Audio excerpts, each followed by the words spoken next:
sa iyong mapagpalang kamay sa pamilya ng Beralo. Salamat po, Panginoon. Lord, as bago po namin pag-pray ang pagkain, ay pinagpapasalamat lang po namin ang mga magulang ni Sister Joanna. Salamat po sa kanilang buhay. Salamat po, Panginoon.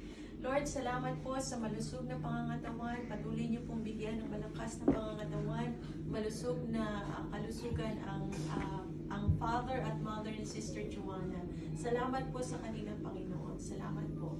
Lord, at kayo po magbibigay ng long, satisfying life sa pamilya at mga magulang ni Sister Joanna.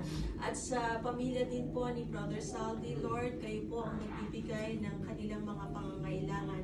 Kayo po ang aabot sa kanila, Panginoon, ng lahat-lahat ng kanilang pangangailangan, Panginoon. Salamat po sa inyong kabutihan sa pamilya nila, Panginoon. Salamat po. Maraming salamat po. At even sa kapatid ni Brother Saldi na nandito, Panginoon, salamat po sa kanyang buhay, ang patuloy na kalusugan ang hinihiling namin para sa kanya, Panginoon, at sa kanilang pamilya. Salamat po, Panginoon.